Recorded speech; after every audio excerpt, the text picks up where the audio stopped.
Halo teman-teman, di sini saya akan menjelaskan mengenai hambatan, kendala, dan juga faktor nih dalam proses pemberdayaan, khususnya itu pemberdayaan masyarakat. Namun, sebelum kita ke pokok pembahasan, saya akan sedikit mengulas nih mengenai apa sih yang dimaksud dengan pemberdayaan. Dan inilah penjelasannya. Oke, pemberdaya berasal dari kata daya yang memiliki awalan ber dan menjadi berdaya, yang memiliki arti memiliki atau mempunyai daya. Daya artinya kekuatan dan berdaya artinya memiliki kekuatan.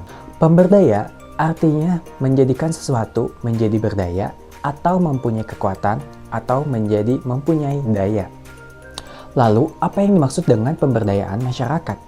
Pemberdayaan masyarakat adalah upaya untuk membangun masyarakat agar mereka memiliki inisiatif melakukan aktivitas sosial agar mereka bisa membenahi situasi dan kondisi mereka diri sendiri. Dan sekarang kita akan melanjutkan ke pokok pembahasan kita, yaitu hambatan, kendala, dan juga faktor dalam proses pemberdayaan masyarakat. Jika kita bicara mengenai hambatan dalam proses pemberdayaan masyarakat, banyak sekali para ahli yang menyebutkan hambatan-hambatan tersebut. Namun di sini, saya hanya akan menyebutkan hambatan dalam proses pemberdayaan masyarakat menurut Al-Mashri dan Deswiner pada tahun 2011 dalam artikel tentang peran program pemberdayaan masyarakat desa dalam pembangunan desa. Di antaranya yaitu, pertama, ada kecilnya modal. Menurut saya, kecilnya modal ini memang berpengaruh sekali dalam menghambat pemberdayaan masyarakat. Karena seperti yang kita tahu sendiri bahwa jumlah masyarakat, khususnya di Subang sendiri ini, sangat banyak dan tidak sedikit lah ya. Dan dengan kecilnya modal untuk melakukan proses pemberdayaan, tentu saja ini akan sedikit sulit dan akan memakan waktu yang cukup lama. Lalu yang kedua adalah rendahnya dalam penguasaan teknologi. Seperti yang kita tahu bahwa pada zaman milenial ini, semua hal sudah bersifat online.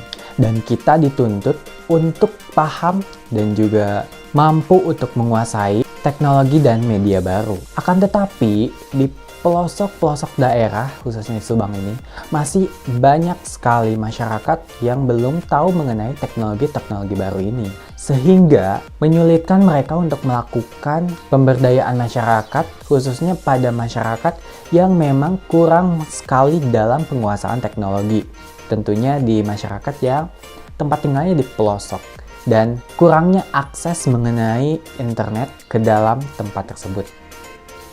Yang ketiga, ada sempitnya kesempatan kerja dan juga peluang kerja. Menurut saya ini masih berhubungan dengan kurangnya penguasaan teknologi. Karena bisa kita lihat pada masa sekarang sudah banyak sekali peluang-peluang kerja dan kesempatan kerja yang lebih dicantumkan di internet atau pada media online dibandingkan dengan media offline. Dan jika kita lihat penjelasan saya sebelumnya bahwa kebanyakan masyarakat sekarang lebih tidak bisa menguasai teknologi-teknologi baru, apalagi banyak sekali teknologi baru yang hanya bisa diakses oleh orang-orang tertentu. Sehingga hal ini menurut saya akan menyulitkan bagi mereka yang tinggal di pelosok-pelosok untuk mencari kesempatan bekerja khususnya. Dan yang terakhir adalah terbatasnya pengembangan SDM dan tidak dikuasainya akses pasar. Dan selanjutnya saya akan menjelaskan mengenai faktor dan kendala dalam perkembangan pemberdayaan masyarakat di desa. Di antaranya, oke, yang pertama ada kurangnya melakukan hubungan dengan masyarakat luar. Masyarakat yang kurang melakukan hubungan dengan masyarakat luar akan mengakibatkan kurangnya mempunyai informasi baru mengenai perkembangan dunia. Hal ini akan mengakibatkan masyarakat tersebut merasa terasing dan terkurung dengan pemikiran yang sempit dan lama. Selain itu, mereka cenderung mempertahankan tradisi-tradisi lama yang tidak mengarah kepada kemajuan. Yang kedua, ada perkembangan ilmu pengetahuan dan teknologi yang terlambat. Jika masyarakat kurang melakukan hubungan dengan masyarakat luar, maka perkembangan ilmu pengetahuan dan juga teknologi pada masyarakat tersebut juga menjadi lambat. Hal ini disebabkan bahwa mereka belum mendapatkan informasi baru mengenai kemajuan teknologi pada masyarakat luar. Selain itu, penjajahan juga akan menjadi faktor terhambatnya perkembangan iptek pada masyarakat tersebut. Dan hal ini juga masih berhubungan dengan hambatan menurut Al-Masri dan juga Deswiner yang sudah saya jelaskan sebelumnya, di mana pada bagian rendahnya penguasaan teknologi.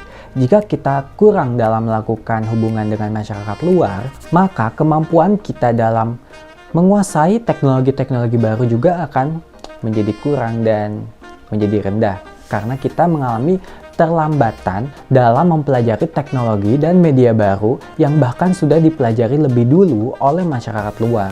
Dan itulah alasan kenapa kita harus sangat sekali berhubungan dengan masyarakat luar. Karena bisa jadi bahwa masyarakat luar itu sudah memiliki teknologi baru yang tidak kita ketahui. Yang ketiga, ada sikap masyarakat yang masih tradisional. Masyarakat yang masih mempertahankan tradisi dan menganggap bahwa tradisi tidak bisa diubah secara mutlak dapat mengakibatkan terhambatnya perubahan sosial dalam masyarakat tersebut. Hal ini disebabkan oleh masyarakat yang tidak bersedia menerima perubahan baru atau teknologi baru dari luar. Padahal, inovasi atau teknologi baru tersebut mungkin saja dapat memberikan perubahan sosial pada masyarakat tersebut. Yang keempat, ada prasangka terhadap hal-hal baru atau asing. Rasa curiga terhadap suatu yang baru atau hal yang baru terhadap yang datangnya dari luar, ini biasanya akan menghambat terhadap perubahan sosial dalam masyarakat tersebut. Dan biasanya sikap ini kita jumpai pada mereka atau masyarakat yang dimana bangsanya ini pernah dijajah oleh bangsa-bangsa barat. Mereka tak bisa melupakan rasa pahit ketika mereka dijajah oleh bangsa-bangsa barat. Akibatnya, semua unsur-unsur yang berasal atau datang dari luar, tepatnya dari barat, akan dicurigai dan sulit mereka terima. Yang kelima, ada adat dan kebiasaan. Adat dan kebiasaan juga dapat menghambat terjadinya perubahan sosial dalam masyarakat. Unsur-unsur baru yang datang dari luar dianggap oleh sebagian masyarakat dapat merusak adat dan kebiasaan yang sudah mereka anut sejak lama. Mereka khawatir adat dan kebiasaan yang sudah dianut akan punah jika mereka menerima unsur-unsur baru, bahkan dapat merusak tatanan dan kelembagaan sosial yang sudah mereka bangun dalam masyarakat. Yang keenam, ada ketergantungan atau dividends. Ketergantungan suatu komunitas terhadap orang lain, misalnya terhadap pendamping sosial, menyebabkan proses pemandirian membutuhkan waktu yang cenderung lebih lama. Dan yang ketujuh, ada superego. Superego yang terlalu kuat dalam diri seseorang membuat ia atau cenderung ia tidak mau menerima atau bahkan sulit menerima perubahan atau pembaharuan. Dorongan superego yang berlebihan akan menimbulkan kepatuhan yang berlebihan pula. Yang kedelapan, ada rasa tidak percaya diri atau self-distrust. Rasa tidak percaya diri membuat seseorang tidak yakin dengan kemampuannya, sehingga sulit untuk menggali dan memunculkan potensi yang ada pada dirinya. Hal ini membuat orang sulit berkembang karena ia sendiri tidak mau untuk berkembang, sesuai dengan apa potensi yang dimilikinya. Yang kesembilan, rasa tidak aman dan regresi atau insecurity dan regression. Keberhasilan atau masa-masa kejayaan yang pernah dialami oleh seseorang cenderung menyebabkan ia larut dalam kenangan terhadap keberhasilan tersebut dan tidak berani atau tidak mau melakukan perubahan. Contoh regresi ini adalah seseorang yang tidak mau mengubah pola pertaniannya karena pada masa lalu pernah mengalami masa-masa panen yang melimpah pada waktu yang lalu dengan pola yang sama. Rasa tidak aman berkaitan dengan seseorang yang enggan melakukan perubahan. Rasa tidak aman berkaitan dengan keengganan seseorang untuk melakukan tindakan perubahan atau pembaharuan karena ia hidup dalam kondisi yang ia rasakan tidak dalam membahayakan dan berlangsung dalam waktu yang cukup. Contoh, rasa tidak aman ini antara lain seseorang yang tidak berani mengungkapkan pendapatnya karena ia takut salah, takut malu, ataupun takut dimarahi oleh pimpinannya dan kemungkinan atau dimungkinkan untuk terkena konsekuensi dikeluarkan atau dipecat dari pekerjaannya. Dan yang ke-10 adalah kesepakatan terhadap norma tertentu atau conforming to norms. Norma berkaitan erat dengan suatu kebiasaan dalam suatu komunitas. Norma merupakan aturan-aturan yang tidak tertulis, namun mengikat anggota-anggota komunitas. Di satu sisi, norma dapat mendukung upaya perubahan, namun di sisi lain, norma dapat menjadi penghambat dalam melakukan pembaharuan. Yang ke-11 ada kesatuan dan kepaduan sistem dan budaya, atau Systemic and Cultural Coherence. Perubahan yang dilakukan oleh suatu area akan mempengaruhi area yang lain.